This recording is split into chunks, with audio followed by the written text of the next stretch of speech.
What's going on, everybody? Welcome to another episode of the Scalability Podcast. And today I got my boy Jordan here. What's going on? What's your last name? Cook. Jordan Cook. Hey, you be cooking some shit up. There we go. We're actually gonna get into some cool stuff because my name is Anthony. Welcome to the Scalability Podcast. Oh my God, that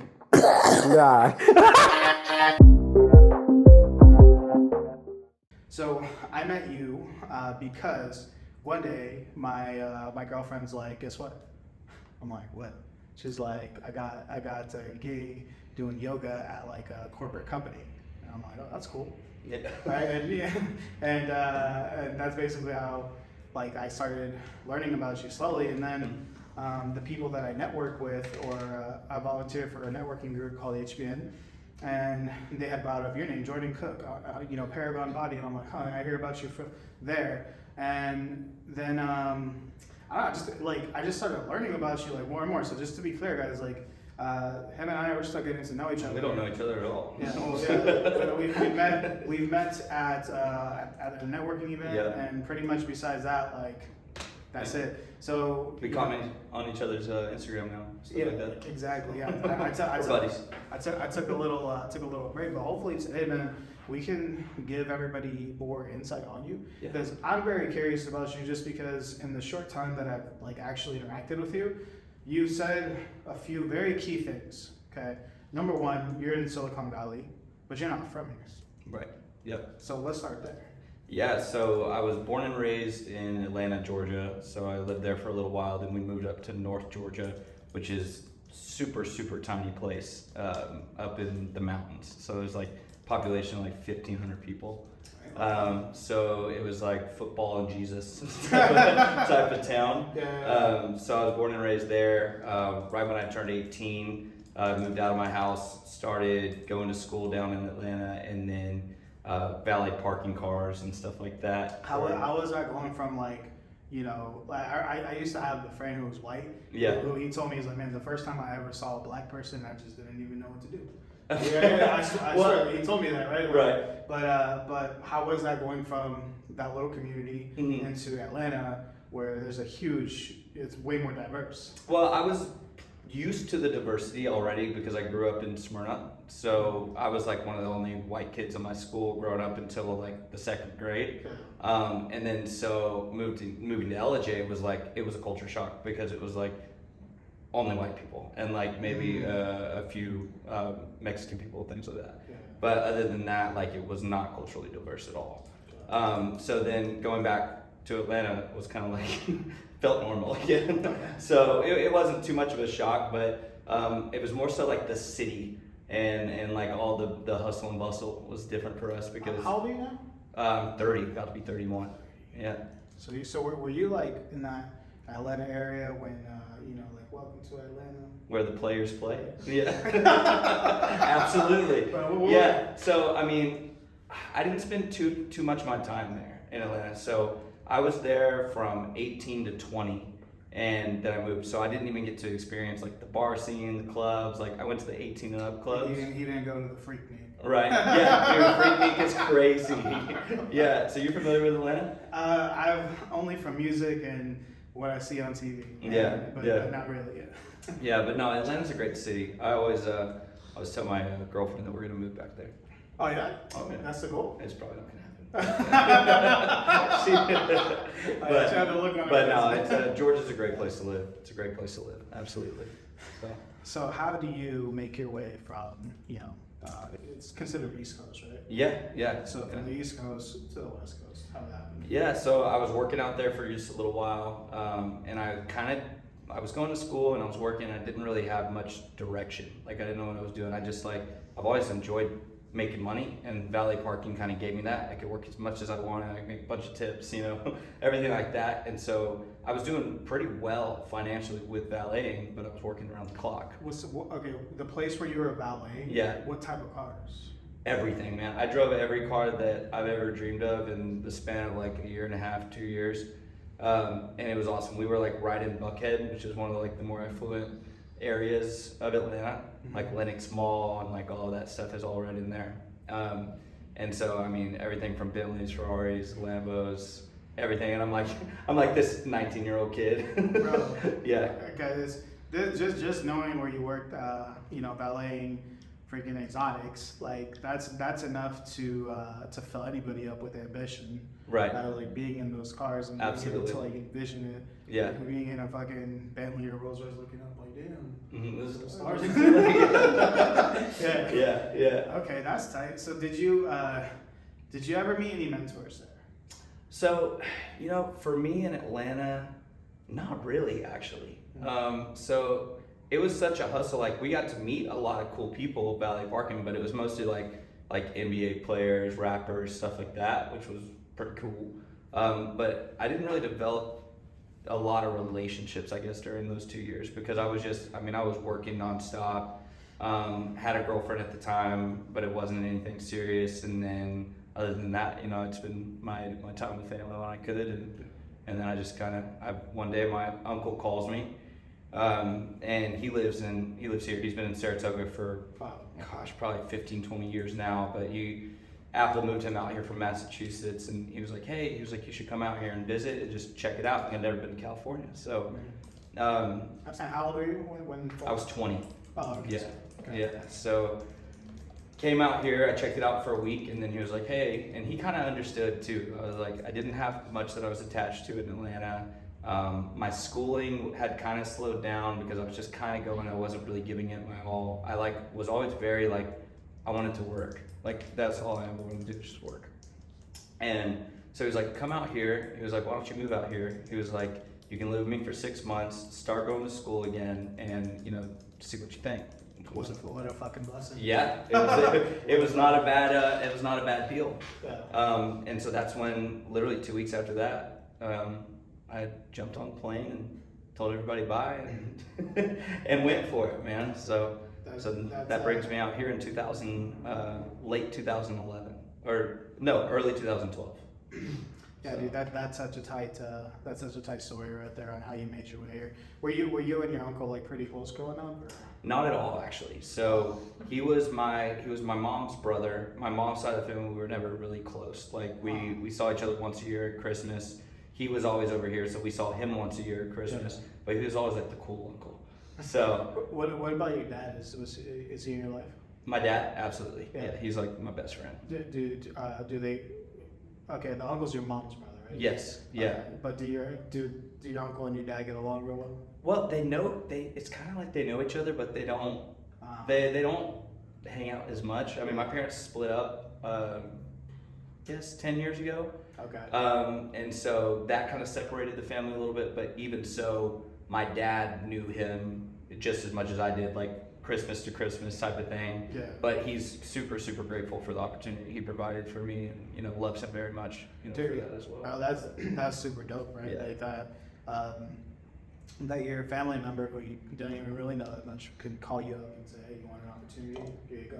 Yeah. Because I feel like that's just what we're all working towards, right? Mm-hmm. So Nicaragua just did this new policy where we can basically sponsor people and bring them here, and my family brought 13 people from Nicaragua. Wow. Right? Yeah. They don't even fucking speak English. Yeah. That's awesome. They're gonna have to start from the bottom, but as soon as the opportunity came up, it's they all just came over here quickly. Yeah.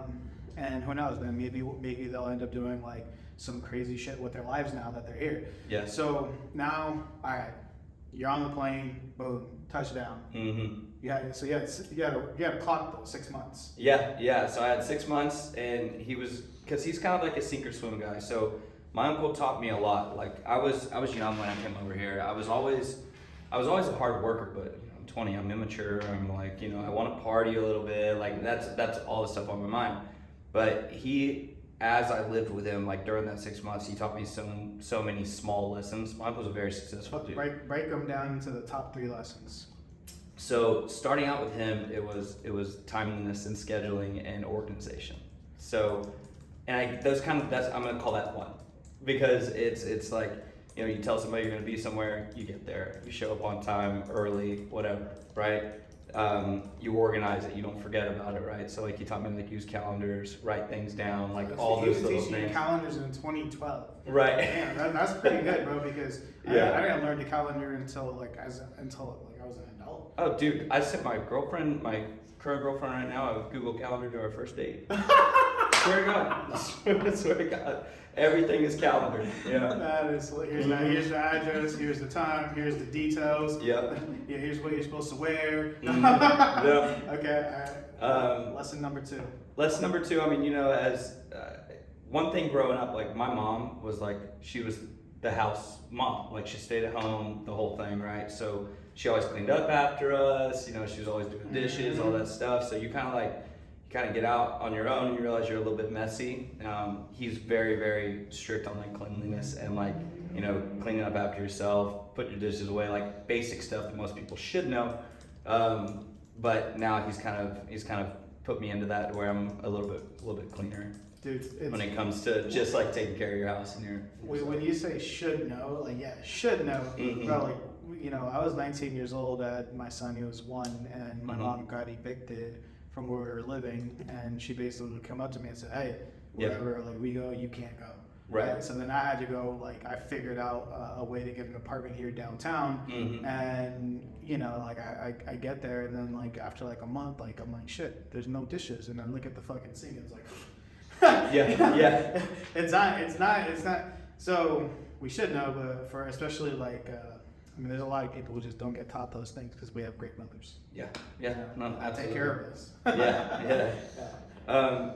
And you know, I think also like with him, it's kind of like he taught me altogether just to kind of like shape up and grow up a little bit quicker. Yeah. Like I said, I was always pretty much more of the responsible one out of like me and my siblings.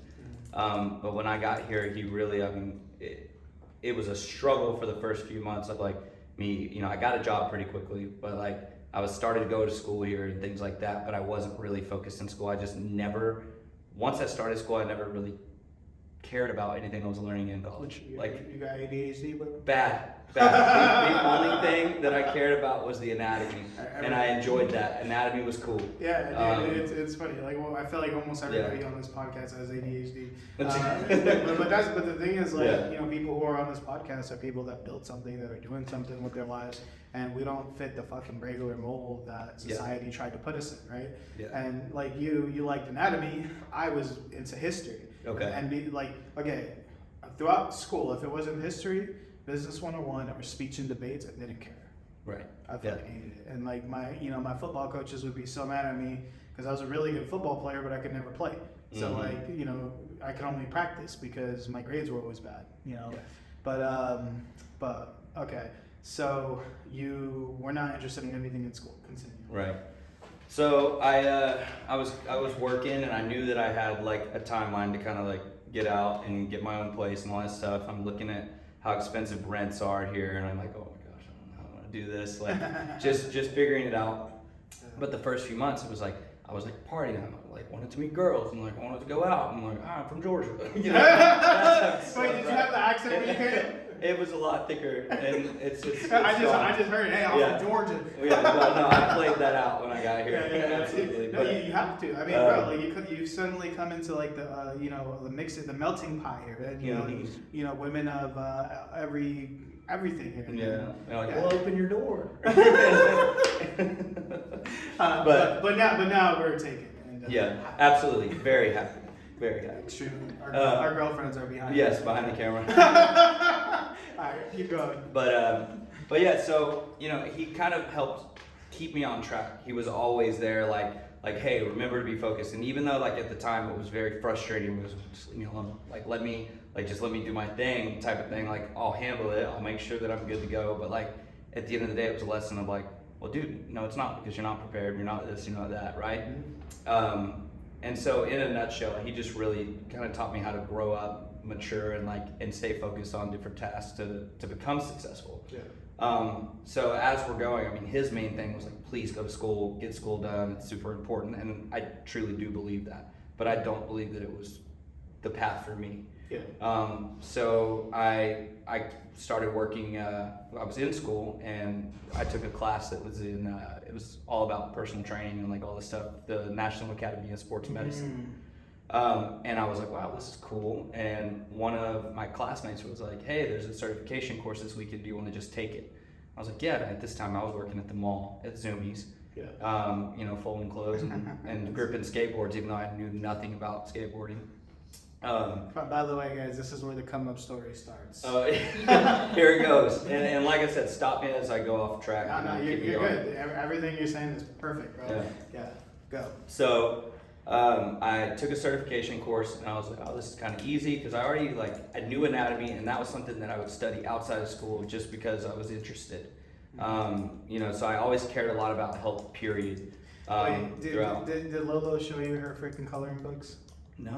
That's the thing. Me and Lolo, we haven't gotten to know each other very well yet either. So she has like this big old coloring book, and it's an anatomy. It's an adult anatomy coloring book. Okay. So it goes to like all the different parts of the body, and I'm like, dude, you really do this? She's like, yeah. So you color it as you learn the muscles?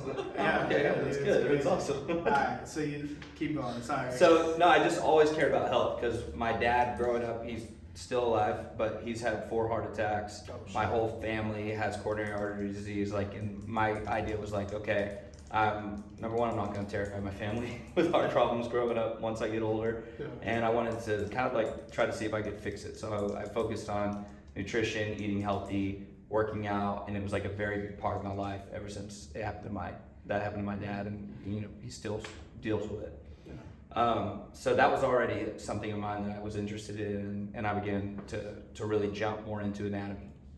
So I take this class, take the certification, pass it, and I'm like, well, shoot, now I can be a trainer. It's funny because it's like a 2-day course, and then people are giving you $100 to take it through a workout. So for the people listening, you could be a fitness trainer in 2 days. Absolutely. It costs you about $329.99. But so I started that, and I was like, all right. So I called the first gym. I didn't even know where I was. I just Googled 24-hour fitness, and the first one that popped up, I made a phone call. I ended up getting the fitness manager. His name was Mike, and he called me in for an interview the next day, and I got the job, started that week. So I quit my job at Zoomies and that whole thing, and I was still going to school, and that's when I started my personal training. At the very, very beginning. So interesting. Yeah. So how far into it did you realize that personal training also has a big selling component to it? The moment I walked in the door. You gotta go get your own fucking clients. Absolutely. and I think that's the thing is I always told myself if I wasn't in this business, I would be doing something in sales. Period. Just because that's all this is. Obviously, it's easy to sell something you're passionate about. If I was selling software that I didn't really know much about, whatever. If I'm not passionate about tech or whatever it might be, it's hard to sell it, right? So for me, I never felt bad or cheesy selling it, but I was pretty good at selling fitness, and I realized that. The first few months, my first month at 24, I sold 10 grand in training. After that, it was 15, then 20. And then I was the top producer 24-hour fitness within the year. Dude, I love that you got into that type of gym to get started, right? Yeah. Because 24-hour fitness is very much, I think, is like a Bollywood model, right? Absolutely. They have people cranking in and out of there all the time. Mm-hmm. They're always running promos. And for you as a salesperson, it gives you a lot of opportunities. Yeah. So what do you think is the tactic that helped you become a top producer during that time? Because how old were you at this time? 21, 22? I was 20 when I started over there. Still 20. Yeah, still 20. Yeah. So what do you 20-year-old you, what was 20-year-old doing right? What tactics were you using at that time?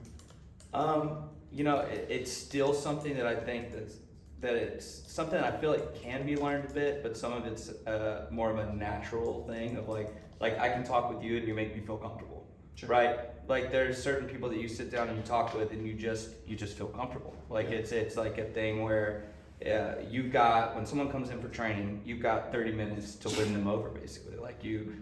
You know that they're probably a little bit nervous about coming in and starting a fitness program. They might hate exercise, all this other stuff, but if I can goof off with you, make you laugh a few times, make you feel comfortable, and then also build value in the fact that I'm going to take care of you as well, you're going to make the sale. Personal training and fitness is something that you're selling hope, basically. You're not able to hand somebody hey, here's $2, take your water bottle, you got your value. it's something that you have to build value in that person from the moment that they sit down. And it's got to be, number one, they've got to like you, they've got to feel comfortable, you got to show them like, here's the plan. You got to plant your knowledge as you're going to show them like, hey, I know what I'm doing. And then you got to also let them see the passion that you have for what you're doing throughout that time. And so the biggest thing is number one, I freaking love people. I've always loved people. Number two, bringing people in and like teaching them what makes me so happy. Like, you know, exercise, fitness, really, it, you know, growing up, it built my confidence. It made me feel good. It made me feel happy, like everything. And I actually did care to share that with people. And I knew that if I could get someone on a routine and like improve their day with that one interaction, like it's worth it, you know?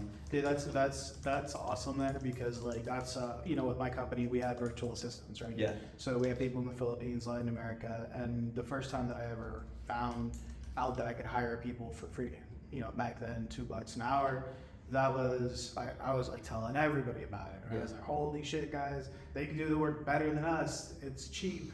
We should all be doing it, you know? It's kind of it sounds like that's how you felt about fitness, right? Mm-hmm. So, dude, that's awesome, by the way. Thank you for giving those tactics. So, like now, okay, boom, that's where your career gets started. All right, so at this point, 20-year-old you, because now you have a gym, you have a corporate wellness program.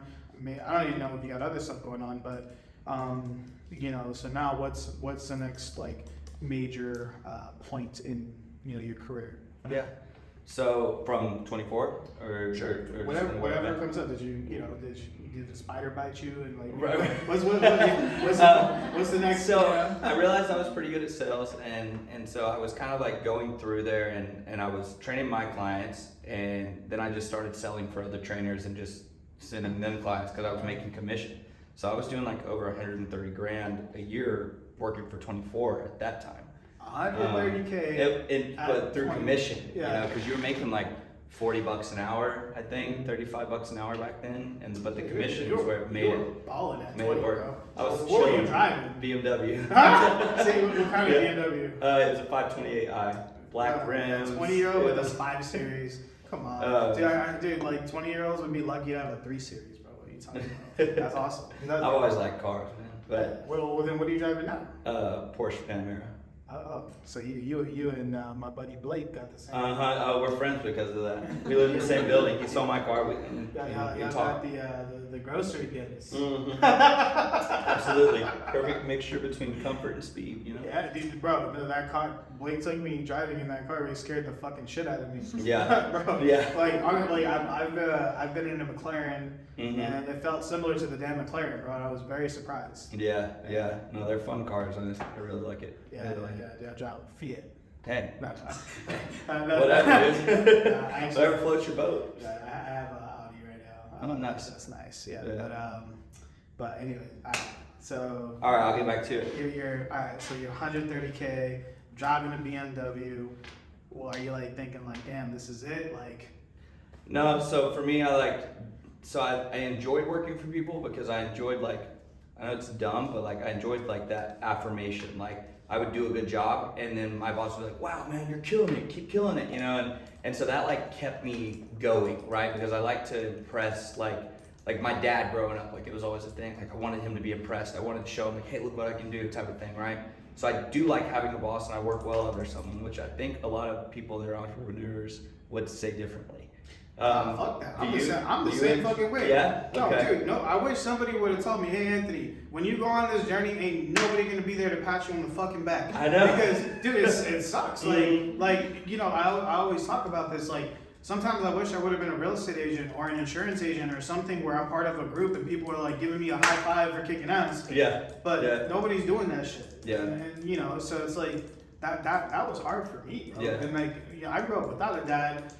So I'm not trying to impress a dad, but I've always needed like that fucking confirmation from someone else saying you're doing great.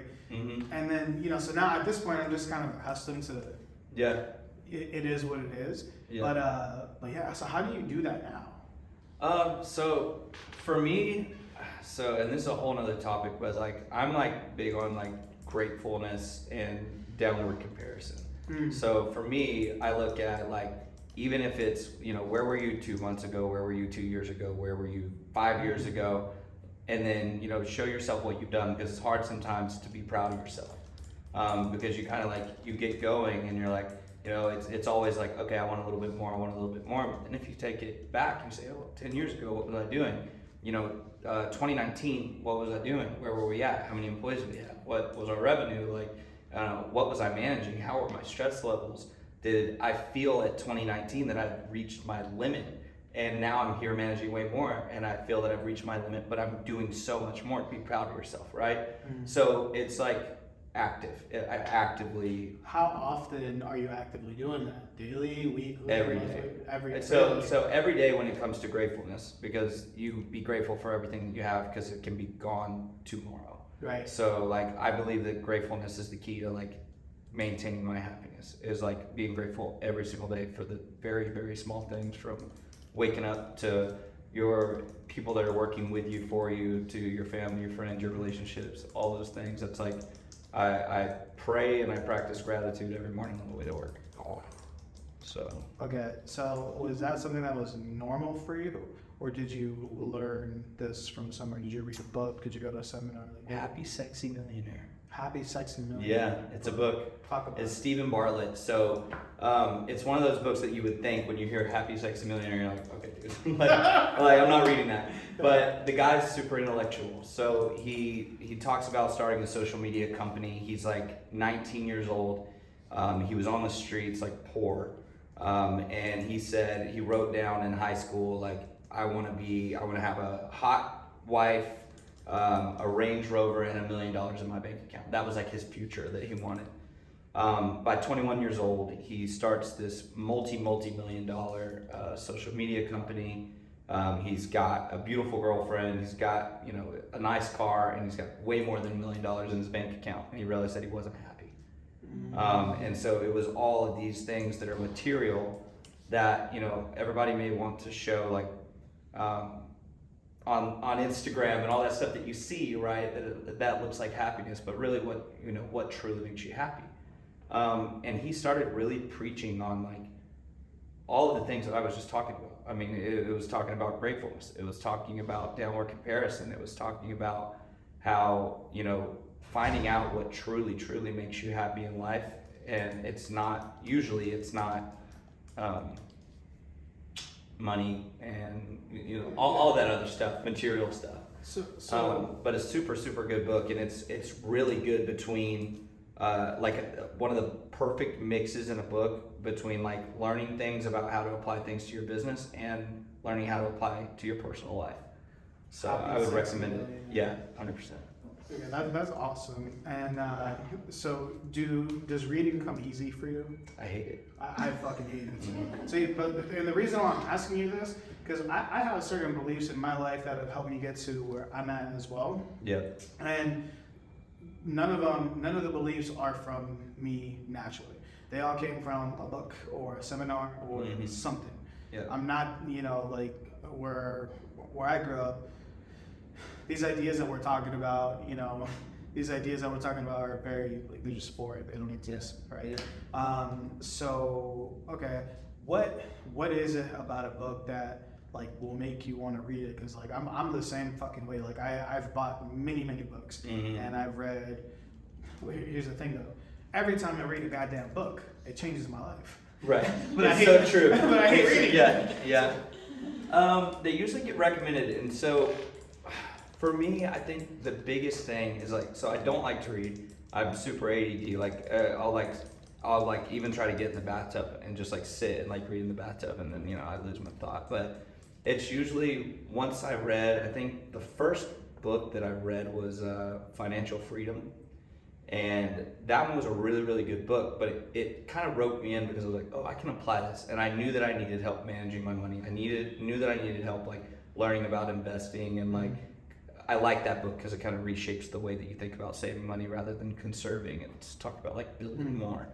But that was my first one. And I was like, holy crap, like that changed my life financially. It was very small, but then it opened up all these new outlets for me to study and to learn, to like, to start saving money, to start investing, to have a plan, to organize my bank accounts, like all of these other things. And so for me, just like I think the idea of your podcast is more tangibles, right? Things that like you can take, apply, and like make your life better tomorrow. Yeah, that's why, you know, I'm always trying. I always strive for that, right? Like, and that's why, like, you know, my next question I was like locked loaded was there a book or something or a course or someone that influenced you into either starting your corporate wellness program or starting your gym? So what actually influenced me to starting, because I never had the want to actually have a gym, so we can get into that, but for me, I'll just tell the story. Yeah, tell it, dude. All right. Okay. I'm interested as well. So here's what happened. So I started my business after 24 Hour Fitness, and I took my clients for 24, and I just started making the money that I was making, all of the money instead of a percentage, right? Everybody came with me. I went to a little independent gym off of Bascom Avenue called Raise Built Tough, and started doing my thing. And one thing that I felt separated me as a trainer was that I always treated my business like it was a real business rather than I'm just a trainer. Hey, I'm on a paper schedule. You don't get confirmations. You know, you pay through Venmo or cash if you have it. Like, I wanted to have all the processes, and I wanted to make it feel like it was professional no matter what, so that builds value over any other trainer, because everybody else does the same thing. What's going to make my business different? So I did that, and that helped me grow my business. That helped me. I got a bunch of clients because I was paying for marketing. I got, you know, I had a nice website. Like, I had process to client intake forms and all this other stuff and ways to contact us, right? So I started to grow. So I moved my brother out here, and he started working for me, and he was full time within like 2 months. Then this is where I'm kind of getting into things. Then I hired a nutritionist because I was doing nutrition for all of our clients, and I realized I needed somebody with more knowledge to do it, to take care of people. So I hired a nutritionist, and that was the team for a little while. I bought a motorcycle, I broke my leg, went off Mount Hamilton and messed my leg up, and then I realized that when I'm not working, I'm not making money. Like, I had my brother working, so I'm making, you know, the profit off of employees, but it wasn't enough, right? And so I was like, I can't be a personal trainer the rest of my life. I gotta have a retirement plan. I gotta find out a way to like make something run without me being the head of it. And so that's also around the time that I changed the business name from Jordan Cook Fitness to Paragon Body. Boom! Listen, motherfuckers, listen. I'm telling you guys, it's funny. Like, bro, yeah. So I'm gonna let you keep going. Yeah. See, like my company is Outsource Plug. Yeah. Right? It's not like Olvera fucking recruiting or some shit like that. Yeah. Guys, and I always talk about this with entrepreneurs, and you guys get fucking ass hurt every time I bring this up. I swear to God, I'm telling you this for your own fucking good. What he just said right now is so key. Is he built a brand where people will do business with that brand now, right? Yeah. Okay. Have you guys ever got a new client that you never met that signed up for your company one way or another, and now you're making money out of it? Yeah. Okay. If you guys want to get to that point, I'm not saying that you all have to do it. You can be fucking Jenny Craig if you want to, but my point is that you should be trying to build a brand that people will do business with that brand and not you. That's all. Come back. Yeah. No, it's true. I mean, it's like the biggest part of like if you ever want to separate yourself from the business, because as I was growing it and people were coming in for Jordan Cook Fitness, they wanted Jordan Cook. They didn't want, you know, Callaway or anybody. Well, it was easy because it was my brother. Because he looked just like me, and like we were the same in our personalities. I was like, hey, I promise it's the same. But anyway, so I broke my leg, got all messed up, realized I was messed up, and I saw this company, back to your original question, called Swift Fitness.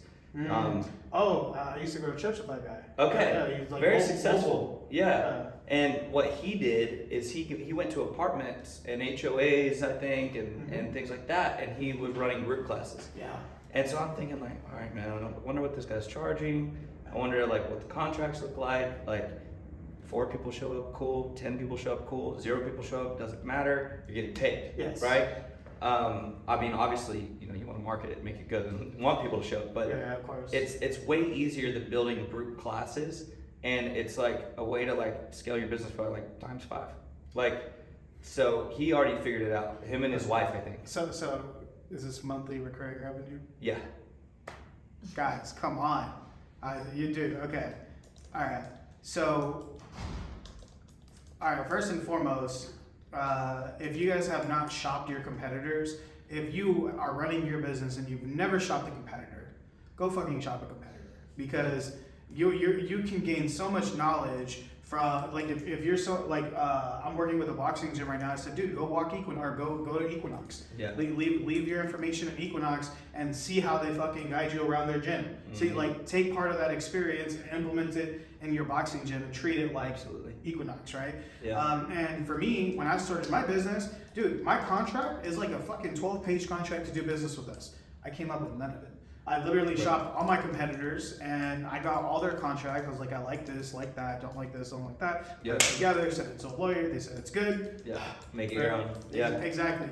Like, too many of us waste time on shit that just is not, it doesn't matter, or even worse, like, you can be missing out on vital information. Where actually, like, did you ever talk to the guy about this? I called him and I asked him, I asked them basically like what they charge per hour, what it looked like, things like that. And they wouldn't give me too much information. Fine. But at least you tried. Yeah, I just kind of wanted to see it. I was like, well, it depends on like where are you from? Like, you know, what company are you, and this and that. And I was like, oh, well, I was just wondering, you know, just whatever. They didn't give me too much information, but it was kind of an odd conversation. But I tried.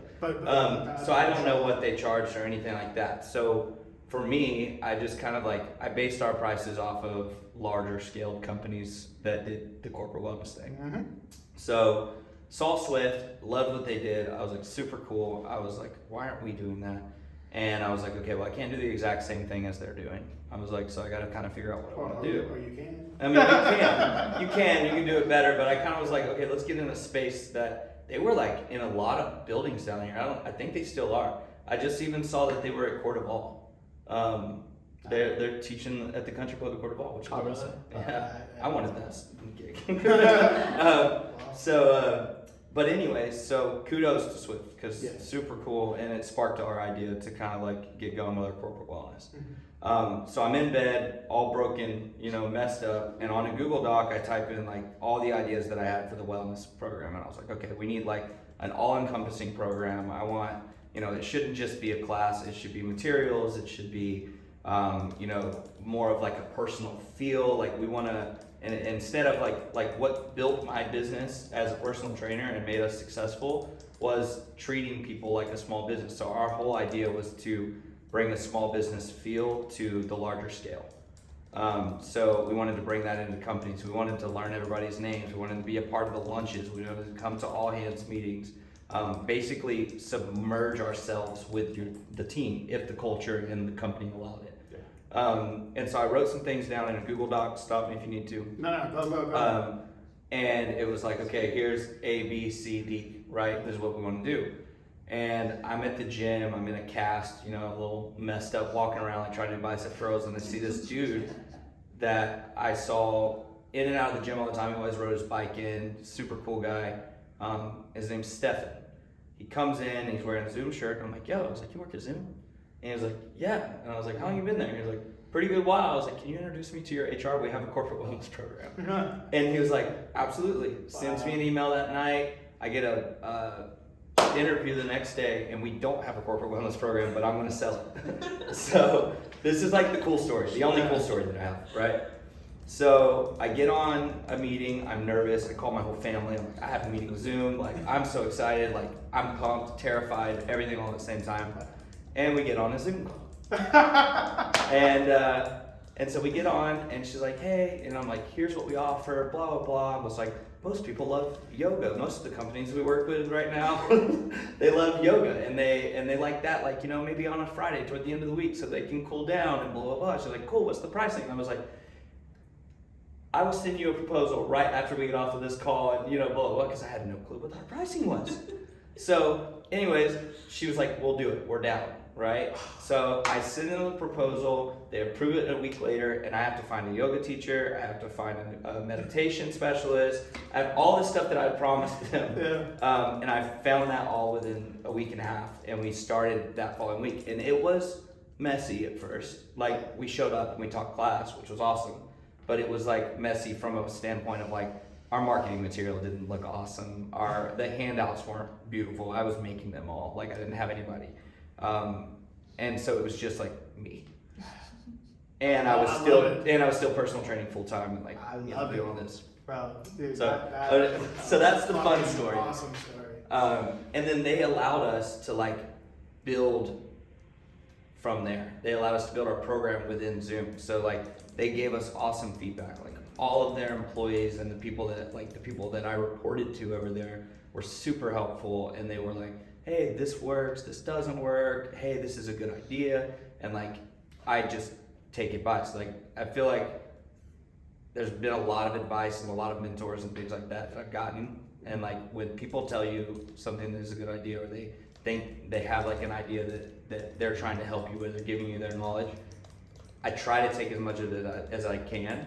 But I think also it's like, you know the direction you want to go at the same time. So like you take it, and I'm a big take and applier, but I think also it's like, you decide also what is the direction of your company, what do you, I mean, it's like also sometimes it's not, you can take it or just like shelf it and come back to it later. Yeah. Right. Sometimes there's a seed that needs to be planted. Like for example, like, hey, do you have a bookkeeper? Like, motherfucker, I'm trying to like keep this bitch afloat right now. Right. That's last priority. Like, yeah. I'm thinking that shit later. Yeah. And I understand that, dude. Yeah. But bro, that's okay. So now let's fast forward into this wellness program that you just fucking whipped up. Mm-hmm. Okay. Yeah. And by the way, kudos. All right, if you guys are listening to this guy right now and you're not inspired by that story, I don't know what is gonna inspire you, because like that is like fucking raw entrepreneurship.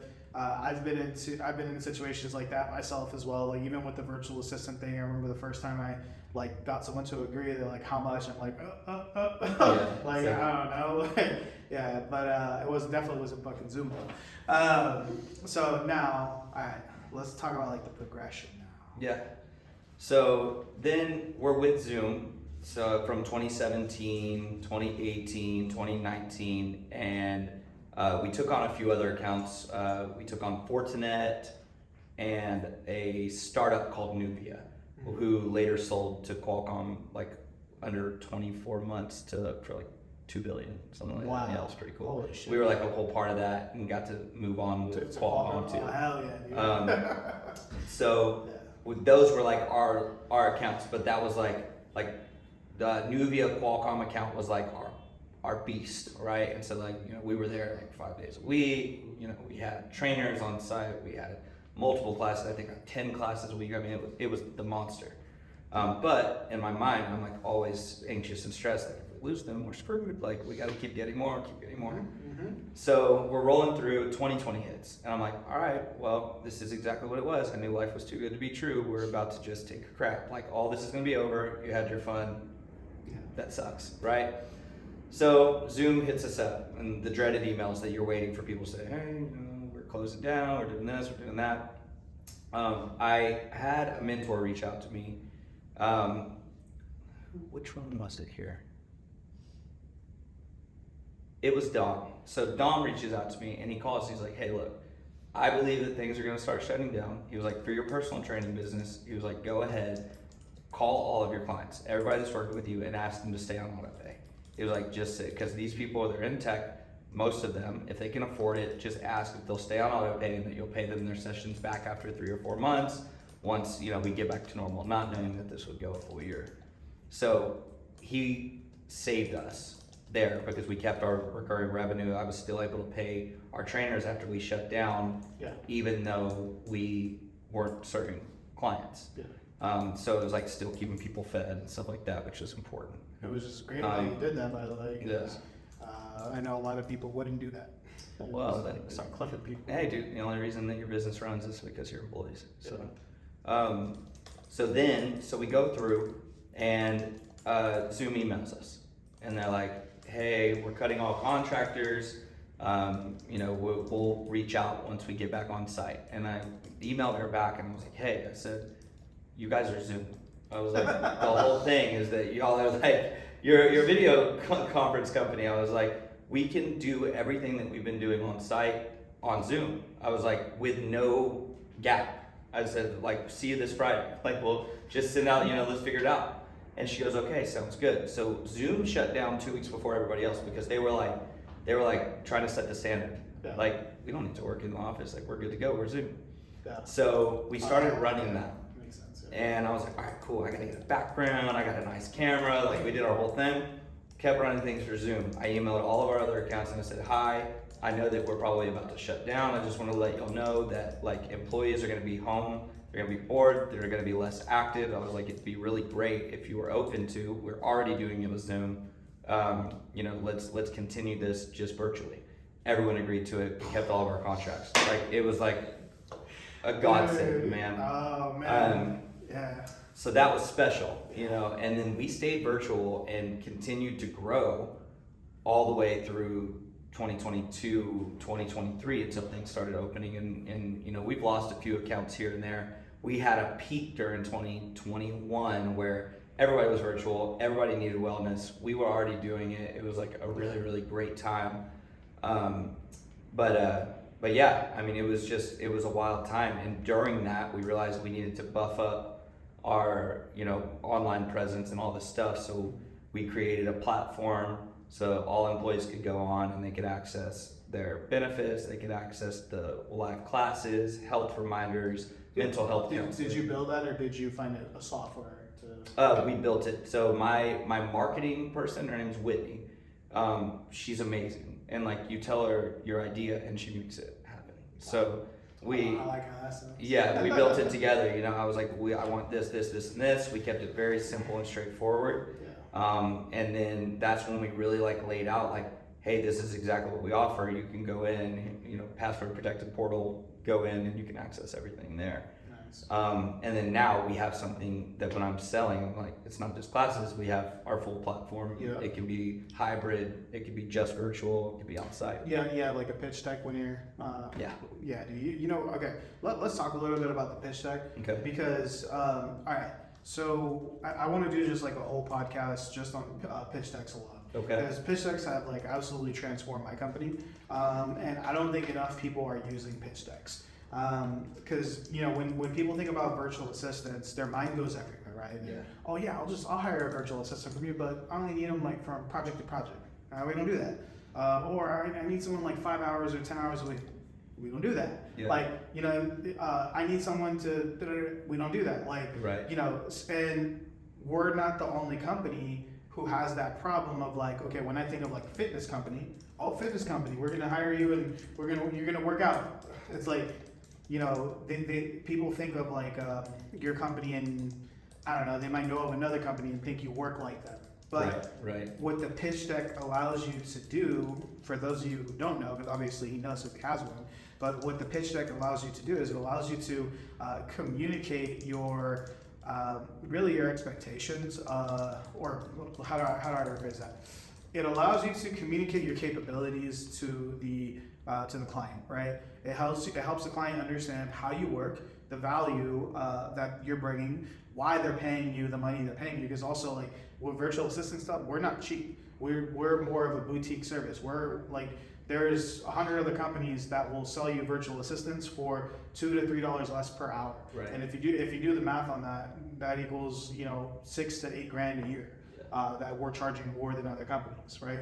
But our pitch deck helps us build that value so that we can get that price. Absolutely. Right. Yeah. So would you say that your pitch deck does that for you? Yeah. No. Absolutely. I mean, I think if you ever go just in my opinion, a meeting or a call and you're trying to sell something and you're just telling them, number one, they're not taking notes. Number two, they're listening, but it may not be their exact job to be the person who approves it. So if you just sit there and you're like, hey, we do blah, blah, blah, blah, blah, blah, and then they go to their CFO and they're like, hey, they do virtual assisting, or hey, they do fitness classes. Yeah. And because that's all they're gonna take from it, because they care, but they don't. It's sometimes, like with what we do. Right, so it's like HR. They're like, oh, well, we know we need wellness benefits. Cool. Hey, we got this people that do yoga. okay, cool, everybody does yoga, Yeah. right? So, but if it's like, hey, here's our deck, we'll send you these decks. Yeah. When we're done, it literally has like, here's every pillar of what we do, how we handle clients, our processes, our onboarding, like all of these things. Yes. Then, hi CFO, hi whoever's gonna make, approve your budget, your, whatever, they get to see the value in the company. It's like a super detailed flyer, right? Yes. So I think, pitch decks are absolutely. What you just said too, like that onboarding process, right? When people think of like a fitness company, they're not like, I've never heard of an onboarding process for fitness, right? Right. But when I think it also depends on like your ideal client, because when you're approaching these companies, these are very analytical, logical people. Right? Right. And they love the fucking bullet points, they love the facts, they love the, you know what I mean? Like that's, I encourage all of you guys, if you don't already have a pitch deck, it depends on your client. Like if you own a fucking liquor store and you're selling $2 bottles of water, you don't need a pitch deck for that. Right. But if you're selling, I would say like our product's high ticket. Like at minimum we're doing $12K per year per person, right? So, I think like when you get into that like medium higher ticket range, you got to build value in yourself too, right? I mean, I think that just having those materials prepared, because some people may not want to see it, some people may, right? But at least having that and being ready, I think is well, dude, for us, you don't do business with anybody who doesn't see it. Really? Yeah, we've had like over the last 6 years, we've learned very clearly if somebody does not watch that pitch deck, if they don't have the time to show up to the meeting, they're not a good client. Right. Yeah. If they don't have time for that, they're not going to do good with their virtual assistant. Yeah. If they, we've just learned too much of we've just learned from our mistakes. Right. But anyways, be a little bit more picky. So now, you said you never ever even wanted a gym. Yes. Okay. Yeah. Actually, before we talk about the gym, how'd you get the name Paragon? So the name Paragon started out like when I started to bring the company together and change the branding. I was doing it with a partner at the time, and we were like, okay, let's do some like online fitness challenges, maybe things like that. So we called it Paragon Body, and it wasn't like a partner that like owned the business. It was just like we had ideas together. So Paragon means like made with perfection. And body. So when it comes down to it, it's like everybody has a different vision or version of perfection. So let's create your vision of perfection. So, maybe you want to be a little thicker, maybe you want to be, like 90s model that eats croutons and salads, like whatever makes you happy, right? We'll help you get there. That was kind of our idea. And yeah. That's dope. That's dope. Okay, Paragon Body. Now that makes sense. Yeah. All right, so the gyms. Yeah, so my whole thing, I'm very, very calculated, and I love low overhead. So obviously, in this area, anything that you rent is not low overhead. I mean, sitting in this building right now. Well, you're in Saratoga too, bro. Like that's one of the most expensive areas in the world. Actually, Yeah, we're getting there. We got a good deal though. But okay. I'll tell you about it. But anyway, so it's so I was working out of a gym in Campbell. And I was building my business within that gym. So it was basically a community workspace for trainers, just like WeWork is for, people coming into the office, right? So it's, started with me, then I brought my brother on, then I brought our nutritionist on, then I brought another trainer on, and I just continued to build under that, and I just paid a certain amount of rent for each trainer that was in the building. So my overhead for my full business and then the corporate wellness was zero overhead other than like marketing and things like that, but I'm talking overhead when it comes to physical space, right? So basically I have like an online business here that costs me no money for rent, and then I've got this business that is costing me like less than $5,000 a month to have 6 employees under a roof, right? So it's like, why would I get a gym? Right. It's stupid.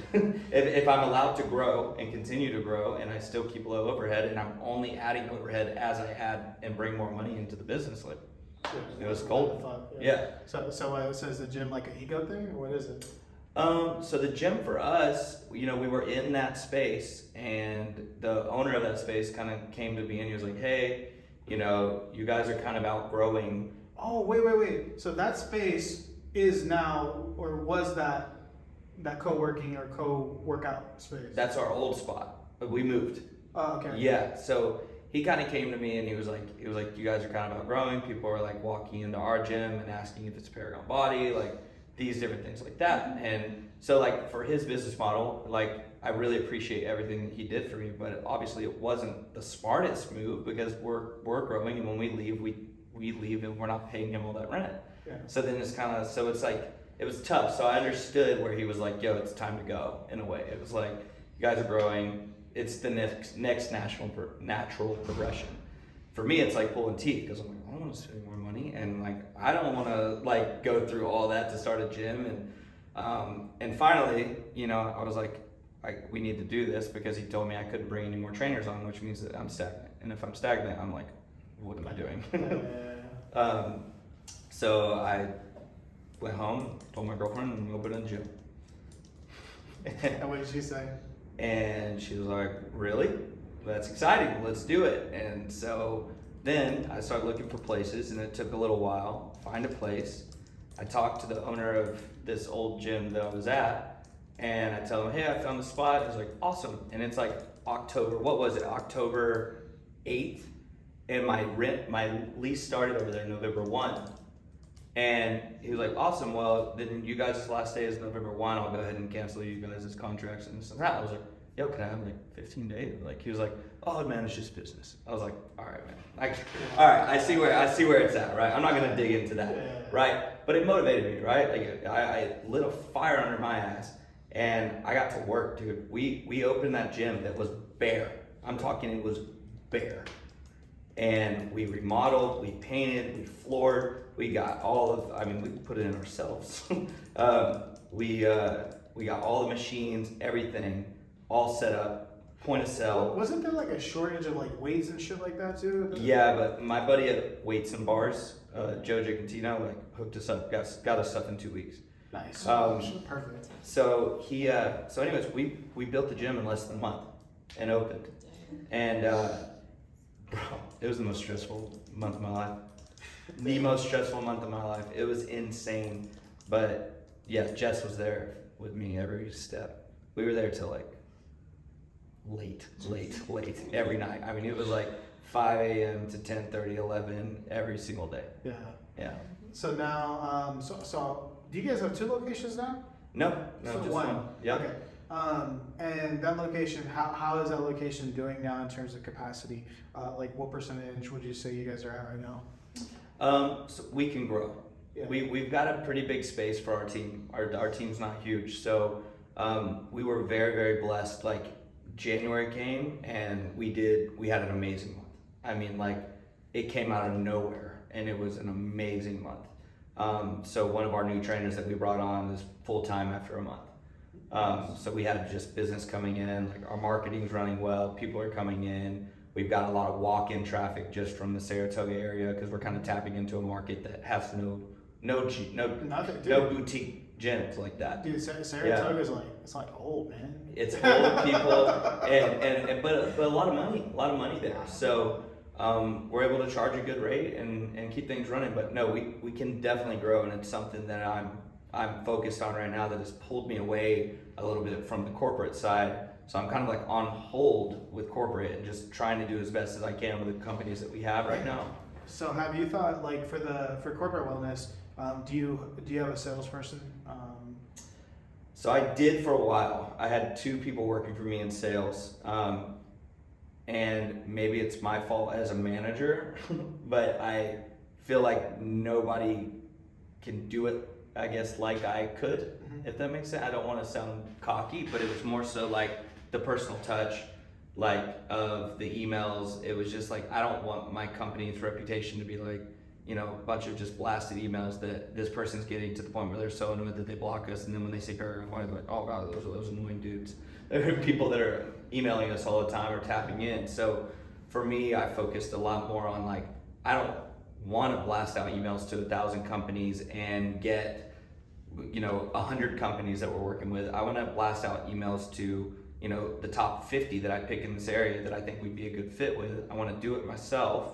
I want to get in there and I want to do really well with, you know, 15 accounts, and I want to run those accounts, and I want to make sure that they are like taken care of, that it's a customized approach, that it's more boutique approach to this rather than, you know, a bunch. So for me, I scaled it back, especially right now with everything. So I took those people off the payroll, and you know, I will hire more as I go, but right now it's just me doing, you know, warm introductions, getting them there, and yeah, it's definitely tricky when you're trying to target like some of these bigger companies, right? yeah.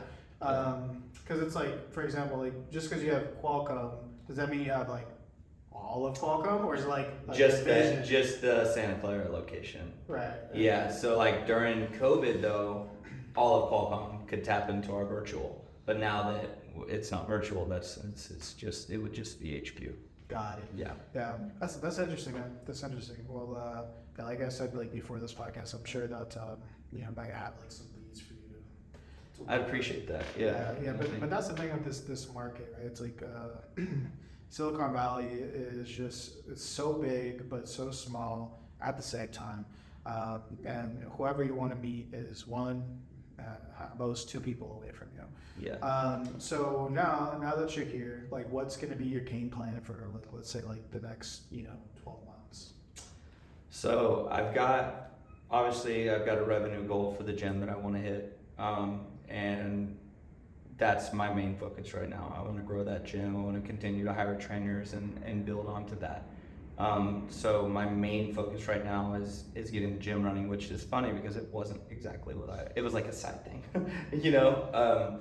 So corporate is what I need to be and what I should be focusing on, but I'm having to kind of take that break and kind of go 50-50 in this for a while, but try to put everything in at the same time, which is maybe not the best tactic, but it's tough. I'm in between a rock and a hard place right now with the gym and running the corporate side of things. Well, we'll see. We'll have to revisit you in 12 months, dude. Yeah, absolutely. Do like a freaking like a flashback, man, because that's interesting. I guess like I understand like this concept of giving something, you know, 150% of your time, energy, care, all that. And so it's like there's a certain point where businesses become systemized, right? Mm-hmm. So like my business at this point, it will continue to grow. It'll continue to run itself. It'll continue to, like last year I took like 3 months off. Yeah, like, it's awesome. No problem. Yeah.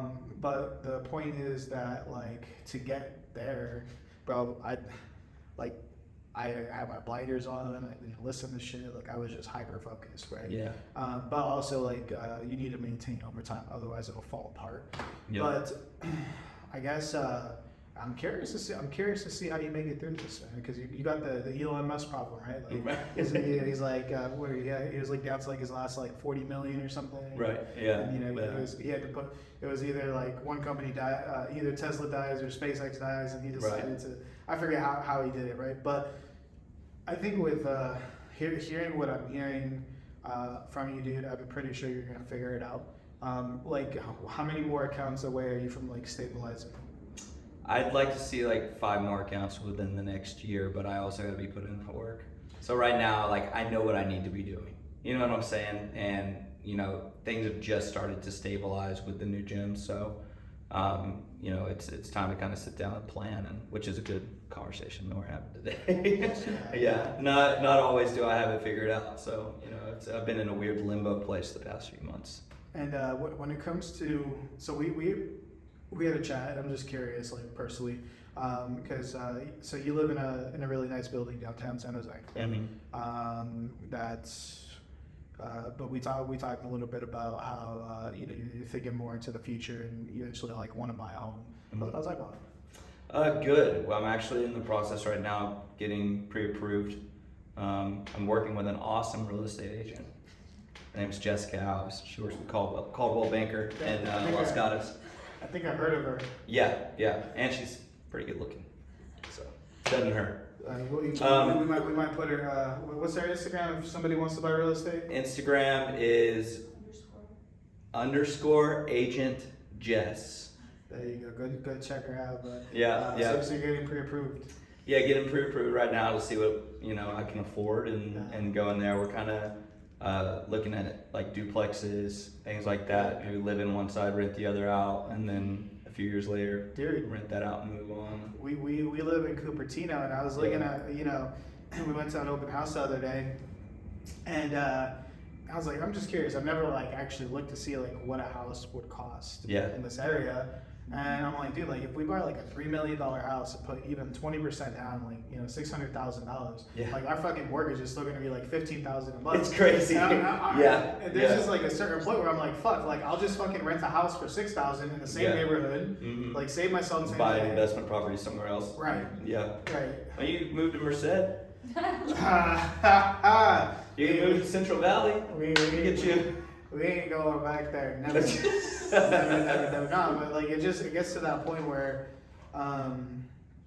you know, I like the benefits of being here in Silicon Valley. I get to rub shoulders with guys like you, and in abundance here. You know, like when I was living in the Central Valley, like it was so hard to meet people who were thinking big. It was nobody, like literally nobody. In Merced, I met absolutely nobody who thinks big. I'm saying that out loud. I met my girlfriend at a coffee shop.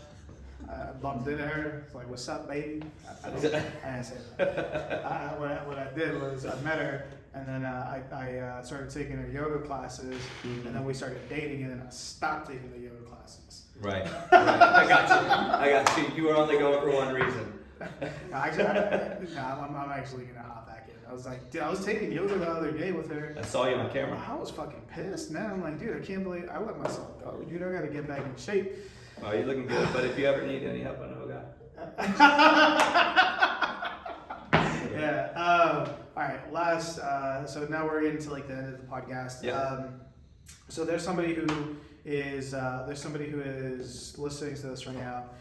Maybe they want to do what you're doing. Maybe they're, you know, on the beginning of their journey and they're listening to this and they're like, shit, one day I want to be like Jordan. Like, what advice would you give to that person? I would say the biggest thing is to obviously focus on like what is important to you and focus on what you're passionate about. I think is the first thing to start with. I think when it comes to money, once you kind of get going with something that you truly care about and you have obviously some type of plan, the money will come. But with my business in general, I think it's been investing in the people that we work with and enjoying what we do. And because of that and because of building those relationships through genuine passion through what I do, it's created so many more open doors and connections and opportunities that led to a lot more money to where we're, I believe, doing very, very well for a fitness business in this area. So nice. And if someone wants to get a hold of you, what's your IG? IG is Jordan Cook